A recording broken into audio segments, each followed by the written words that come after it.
Hey guys, welcome back to the Comic Book Lowdown. I'm Wellington, bringing you guys my pull week video for last week's books. Just finished them now, and if you guys haven't seen my tweet yet, or by the time that you see this video, uh, I'm an idiot.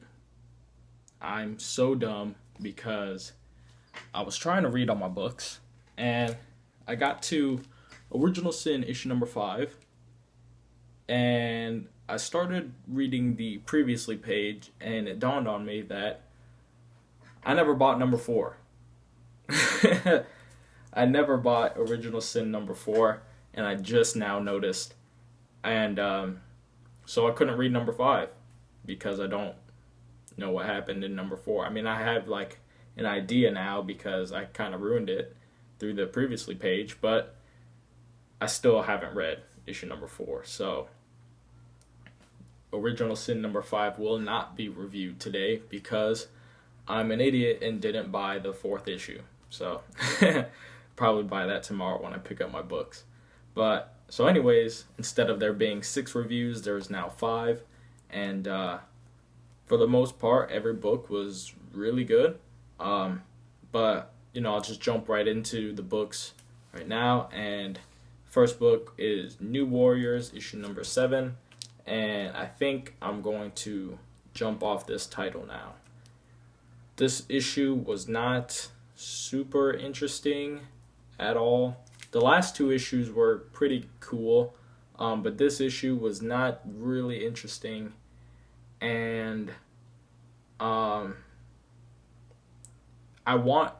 picked this book up because I want to read Scarlet Spider, and I want to see Scarlet Spider and Araceli and Nova all in the same book, but Nova hasn't been in this book for issues now, and Scarlet Spider is like barely featured.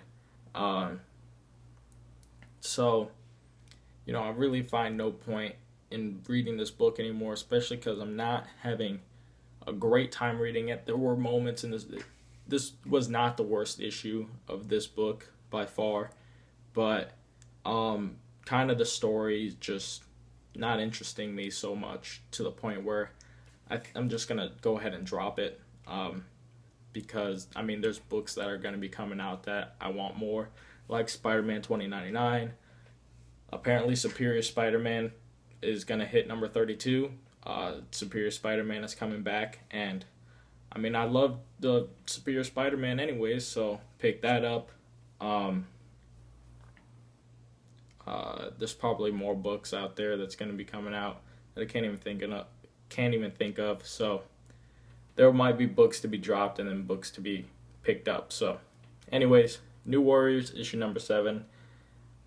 Not the worst issue. I didn't give you guys any of the plot that happened, but nobody's really reading it anyways. So I'm gonna jump off this.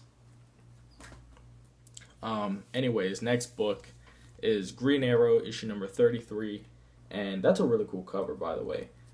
This issue, I gotta look back a little bit because I read this book a couple days ago, actually. Oh yeah, this issue kind of switches back and forth between present time of Ollie kind of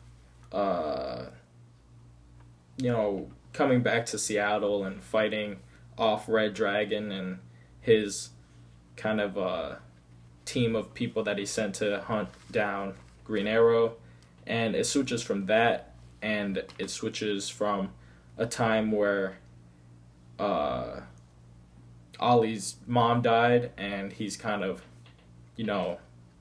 drinking himself away, and Diggle is kind of trying to get him back into the game as Green Arrow, and there's a lot of drama between there. And this issue was actually pretty good. Just a lot of high emotion in this book for this issue, and a lot of cool action scenes.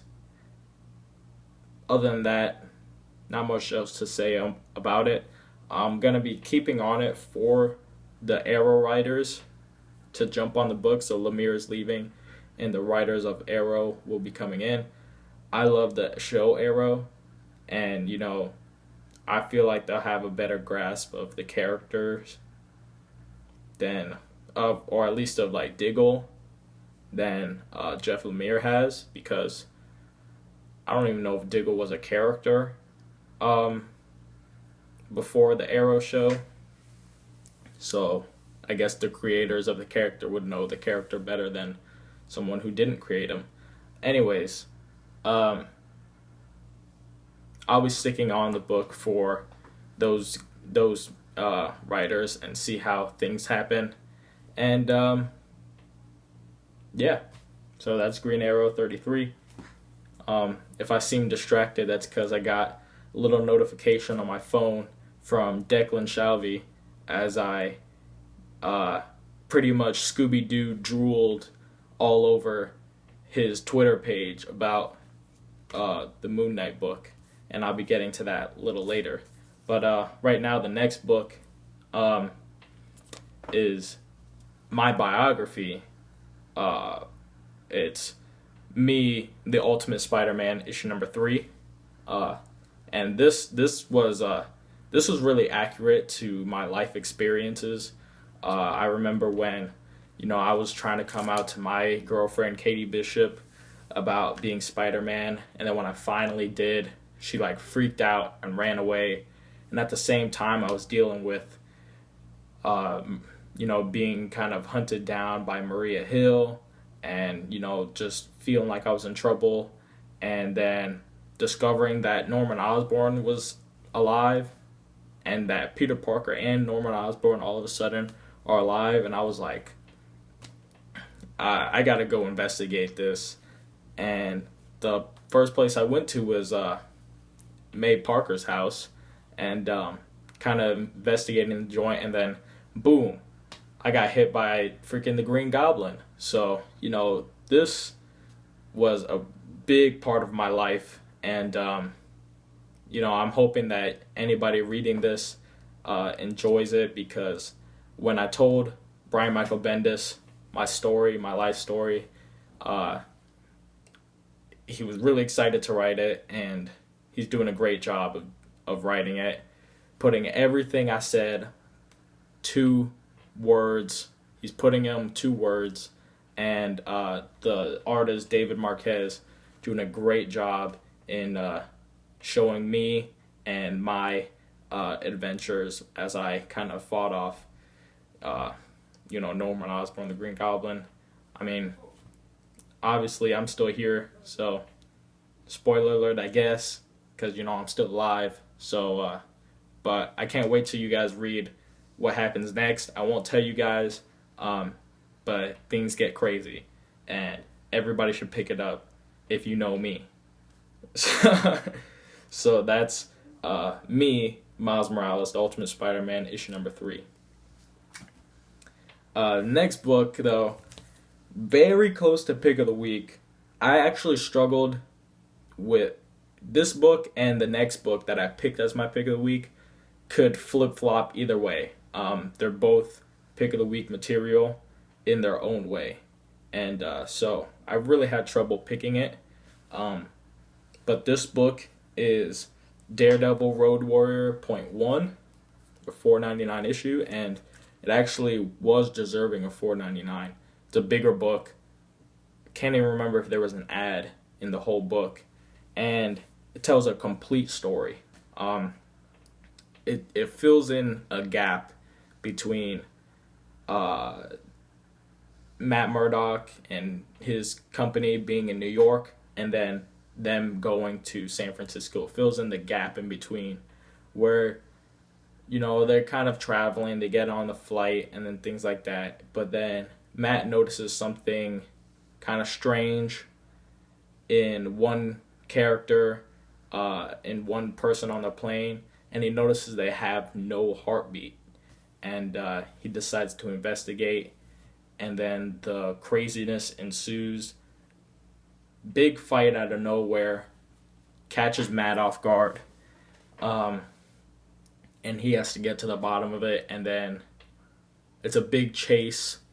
There's a big chase, a lot of, tense action, suspense, confusion, and just like wait and see moments. And then when you finally see what's up, you know, you're like, yes, like this is awesome. This is a great story, pretty much like a one shot because it tells the entire story, but it's bigger than a one shot, so it's a big story. Um, and you know, the conclusion is definitely satisfying. Keeps with the Daredevil feeling that Mark Waid puts because, I mean, it's Mark Waid writing. It's not Sam Neill or Rodriguez on art, but that's okay.